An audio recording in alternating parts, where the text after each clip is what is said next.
नमस्कार, स्वागत है आप सभी का प्राइम न्यूज़ लाइव पर। मेरा नाम है आरती अग्रवाल। दोस्तों, आज उत्तर प्रदेश के मुख्यमंत्री योगी आदित्यनाथ की आंखों से आंसू छलक उन्होंने अपने माता पिता और अपने गुरु अवैधनाथ को याद किया और उन्हें याद करते करते आंसू छलक गए। अब से कुछ देर पहले उनकी माता के साथ उनकी एक तस्वीर सामने आई है, जहाँ पर वो अपनी माता के पैर छू रहे हैं और आशीर्वाद ले रहे हैं। साथ ही साथ उन्होंने अपनी माता को शॉल उड़ाया है। और दोस्तों, 28 साल में अब पहली बार संन्यास लेने के बाद 28 साल में पहला मौका ऐसा है जब योगी आदित्यनाथ अपने घर में रात्रि विश्राम करेंगे। दरअसल योगी आदित्यनाथ उत्तराखंड के दौरे पर 3 दिन के उत्तराखंड के दौरे पर है और इसी कड़ी में आज वो जमकेश्वर में थे और जहाँ पर उन्होंने अपने माता पिता और अपने गुरु को याद किया। और गुरु को याद करते वक्त, गुरु अवैधनाथ को याद करते वक्त उनकी आंखों से आंसू छलक उठे और काफ़ी भावुक हो गए। काफ़ी भावुक वो क्षण था जब योगी आदित्यनाथ के आंखों से आंसू छलक रहे थे। इसी पर चर्चा करेंगे। और इसके अलावा राज ठाकरे का भी एक टॉपिक है। राज ठाकरे ने एक ऐलान किया है। उन्होंने कहा है कि कल 4 मई से अगर लाउड स्पीकर पर अजान होती है तो वहीं सामने हनुमान चालीसा का पाठ किया जाएगा। इसके अलावा भी कुछ कहा है, वो भी बताऊंगी। तब तक आप मेरे साथ जुड़िए। इस वक्त मैं फेसबुक पर लाइव हूँ। अगर नेटवर्क कनेक्टिविटी अच्छी है और आप लोगों तक मेरी आवाज़ बाकायदा अच्छी तरह पहुँच पा रही है तो आप लोग भी यहाँ पर जुड़कर मेरे साथ अपनी राय और अपनी कमेंट, अपनी प्रतिक्रियाएँ यहाँ पर दर्ज करा सकते हैं, ताकि मैं आप लोगों को बेहतर समझ पाऊँ कि हमारी ऑडियंस क्या समझती है। तो दोस्तों, संन्यास लेने के करीब 28 साल बाद आज पहली बार योगी आदित्यनाथ अपने घर गए हैं, अपने माता पिता से मुलाकात की। साथ ही उनकी तीनों बहनें मिलने उनसे उनके घर पहुंच गई हैं। भाई हालांकि वहीं रहते तो पहले से मौजूद थे। और एक और बात मैं आपको बता दूं, जब इलेक्शन चल रहे थे, उत्तर प्रदेश की इलेक्शन चल रहे थे 2022 इलेक्शन, तब मीडिया में योगी आदित्यनाथ की माता और उनकी बहनों ने ये इच्छा जताई थी और साथ ही मांग की थी कि अगर सरकार बन जाती है तो सबसे पहला काम वो ये करे कि उत्तराखंड आकर अपनी माता और अपनी बहनों से मुलाकात करें और बाकी सारे कामकाज, अपने राज्य को संभालने के कामकाज वो बाद में संभालें। तो ऐसा लगता है कि उनकी जो मांग थी, जो उनकी इच्छा थी, वो पूरी हो गई और अब फाइनली योगी आदित्यनाथ ने आज उन सबसे मुलाकात की। साथ ही साथ मैं ये बता दूँ, 3 दिन का दौरा है, 3, 4 और 5। 4 तारीख को कल वो अपने छोटे भाई महेंद्र सिंह बिष्ट के बेटे के मुंडन कार्यक्रम में शामिल होंगे, जिसमें वो थोड़ा उसको गुप्त रखा गया है। हालांकि किसी बाहरी को आने की इजाज़त नहीं दी गई है। तो कल इस कार्यक्रम में शामिल होंगे। वो तो उनका निजी कार्यक्रम हुआ। इसके अलावा परसों यानी 5 तारीख को, 5 मई को वो यूपी पर्यटन विभाग और उत्तराखंड पर्यटन विभाग का एक साझा होटल है अलकनंदा, उसका उद्घाटन करेंगे। ये तो रहा पूरा योगी आदित्यनाथ का 3 दिन का जो दौरा है। और आज फिलहाल वो अपने गाँव पंचूर में है, जो उनका पैतृक गांव है, पंचूर में है और आज रात्रि वहीं विश्राम करेंगे। खैर, बहुत ही भावुक पल था जब योगी आदित्यनाथ भाषण देते काफ़ी लोग थे वहाँ पर। उत्तराखंड के सीएम पुष्कर सिंह धामी भी मौजूद थे, उन्होंने उनका स्वागत किया था और काफ़ी भावुक क्षण था जब योगी आदित्यनाथ की आंखों से आंसू छलक उठे थे। खैर, इसके अलावा मैं अपने अगले टॉपिक पर चलती हूँ। वो ये है कि MNS प्रमुख यानी महाराष्ट्र नवनिर्माण सेना के प्रमुख राज ठाकरे ने ये ऐलान किया है आज एक ट्वीट के जरिए कि अब तो ईद हो गई है। कल 4 तारीख से अगर किसी भी मस्जिद के बाहर लाउड स्पीकर पर अजान सुनाई देती है तो वहीं MNS के कार्यकर्ता हनुमान चालीसा का पाठ करेंगे। उन्होंने साफ लफ्ज़ों में चेतावनी दी है। लेकिन ये महाराष्ट्र सरकार और महाराष्ट्र प्रशासन के लिए बड़ी चुनौती हो गई। औरंगाबाद में भी राज ठाकरे के खिलाफ FIR दर्ज की गई है।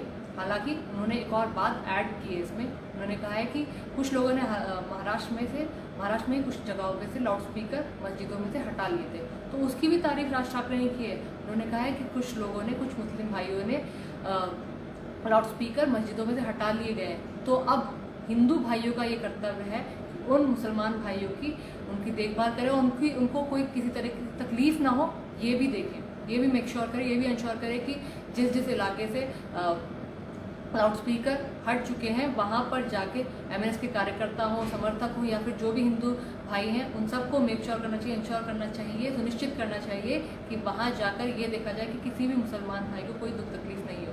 साथ ही साथ उन्होंने एक बात दोबारा दोहराई है, वो ये कि लाउड स्पीकर का मामला किसी भी तरह से धार्मिक नहीं है।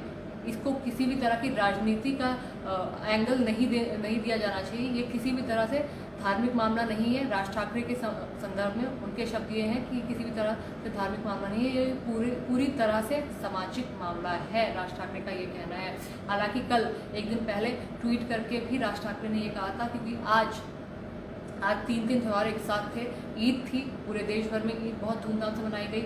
इसके अलावा आज अक्षय तृतीया थी, काफ़ी सोने की खरीदारी होती है और हिंदुओं के लिए काफ़ी पावन पर्व माना जाता है। सोने के अलावा आज तीज त्यौहार पूजा पाठ का दिन होता है और परशुराम जयंती भी थी, तो इसको लेकर भी राज ठाकरे ने ये साफ तौर पे कह दिया था हर किसी को कि किसी भी मुसलमान भाई को कोई तकलीफ ना हो, कोई दुख तकलीफ ना हो, तो आरती आप सब लोग अपने घर में करें।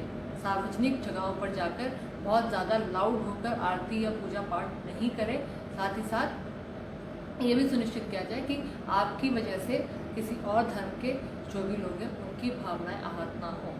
ये सब राज ठाकरे ने कहा। ये छोटी छोटी अपडेट्स मुझे आपको देनी थी, हालांकि आने में थोड़ी सी देरी हो गई थी। आने का टाइम 9 बजे था, लेकिन कुछ महत्वपूर्ण खबरें थी, वो ये थी। अभी तुरंत अपडेट आई थी कि योगी आदित्यनाथ ने अपनी माता जी से मुलाकात की है और काफ़ी प्यारी सी फ़ोटो उन दोनों की आई है। तो ये वही टाइम याद कर सकते हैं जब भी प्रधानमंत्री नरेंद्र मोदी अपनी माता से मुलाकात करते हैं और वो फ़ोटोज़ आती हैं, कुछ वैसा ही पल है। लेकिन ये 28 साल बाद मुलाकात है, तो ये महत्वपूर्ण हो जाती है, काफ़ी मायनों में महत्वपूर्ण हो जाती है। हालांकि सन्यासी बन चुके हैं, महाराज हैं, सब कुछ है, जो भी है, लेकिन किसी भी माँ के लिए बेटा ज़्यादा इम्पोर्टेंट होता है। इम्पोर्टेंट से मेरा मतलब है कि इतने सालों बाद अगर कोई भी माँ अपने बच्चे से मिलती है तो वो बहुत भावुक कर देने वाला क्षण होता ही होता है। इसके अलावा इस बारे में आप क्या सोचते हैं, ज़रूर कमेंट करके बता सकते हैं। और साथ ही साथ मैं बता दूं कि थोड़ी सी खुशखबरी है कोरोना के आंकड़ों को लेकर, क्योंकि कोरोना के आंकड़ों में आज फिर से गिरावट आई है, लेकिन सख्तियाँ अभी लगातार जारी रहेंगी, पाबंदियाँ भी लगातार जारी रहेगी।